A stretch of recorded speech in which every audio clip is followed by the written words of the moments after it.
여러분 안녕하십니까? 포항 MBC 뉴스입니다. 지난해 12월 31일 제정된 포항지진특별법이 오늘부터 시행됩니다. 시민들의 관심사항인 피해구제 지원금과 피해자 인정 신청은 9월 1일부터입니다. 결론이 나지 않은 지열발전 부지 안전성 조사는 더 이상 진척되지 못하고 있습니다. 김기영 기자가 보도합니다. 진상조사위원회에 포항시가 추천한 지질학자 1명이 포함된 건 그나마 다행입니다. 진상조사위원회 회의 공개와 트라우마 센터 설치도 명문화했습니다. 사무국을 세종시에 둔 것은 아쉽습니다. 또 3년인 손해배상 청구 소멸시효는 연장하지 못했습니다. 지난해 3월 20일 촉발 지진 발표 이후 이미 1년을 까먹은 상황에서 5만 건 이상으로 추정되는 피해 구제를 따지기에 남은 2년은 촉박합니다. 포항시는 사무국에 시공무원 3명을 파견해 소멸시효 연장과 방제교육공원 건립, 국비 지원 등 시민의 요구를 최대한 반영한다는 계획입니다. 시민들이 가장 중요시 생각하는 피해 구제에 관해서는 피해 구제는 9월 1일부터 시행됩니다. 그래서 5월 달에 피해 구제 위원회를 구성하게 돼 있고 6월부터는 시행령을 개정을 통해서 지열발전 부지 확보는 진전된 게 없습니다. 감정가 47억 원인 부지는 지난 2월 경매 개시가 결정됐습니다. 시민들 사이에선 몰수를 해도 시원찮을 판에 넥스지오가 지상 시추기를 19억 원에 지난 2월 해외로 매각했고 부지 일시 사용조차 허락하지 않아 부지 안전과 관련한 조사마저 차질을 빚고 있습니다.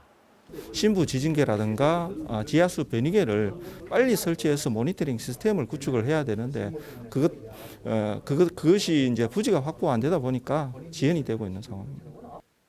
정부 주도로 지열발전 사업을 시작한 만큼 책임져야 마땅한데도 산자부는 포항시가 부지를 임대하라고 떠넘기고 있습니다.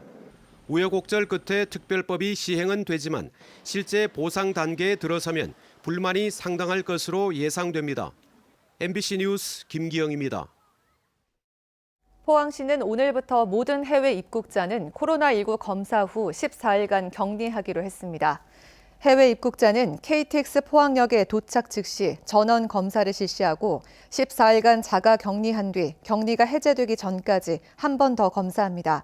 또 자택에서 격리가 어려운 사람은 생활치료센터에서 임시로 격리됩니다. 자가격리 규정을 지키지 않으면 감염병 예방법 위반으로 1년 이하의 징역 또는 1,000만 원 이하의 벌금이 부과됩니다. 경상북도는 오늘부터 4월 29일까지 기준 중위소득 50% 이하 33만 5천 가구를 대상으로 재난 긴급 생활비 신청을 받습니다. 지원 규모는 2,089억 원으로 1인 가구 50만 원, 2인 가구 60만 원 등 차등 지원하며 지역 사랑 상품권, 온누리 상품권, 선불 카드 등으로 지급합니다. 관할 읍면동 주민센터에 방문하거나 우편과 이메일로 신청할 수 있고 오는 3일부터 도청 홈페이지를 통해서도 신청할 수 있습니다. 경주시는 어려운 지역 경제 회생을 위해 내년도 국비 확보 목표액을 4,751억 원으로 정하고 예산 확보에 나섰습니다. 분야별로는 신라환경 보건정비 400억 원, 혁신 원자력 연구개발 기반 조성 887억 원, 농소 외동간 4차로 국도건설 등 85건입니다.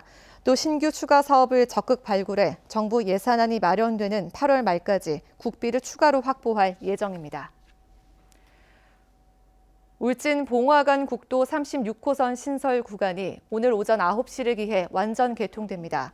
개통 구간은 금강 송면에서 울진읍까지 19.3km로 10여 년간 2,984억 원이 투입돼 2차로로 신설됐습니다. 봉화군 소천면에서 울진군 금강 송면까지 20.9km 구간은 이미 지난 2016년 개통돼 봉화에서 울진까지 전 구간이 완성됐습니다. 이상으로 포항 MBC 뉴스를 마칩니다. 여러분 고맙습니다.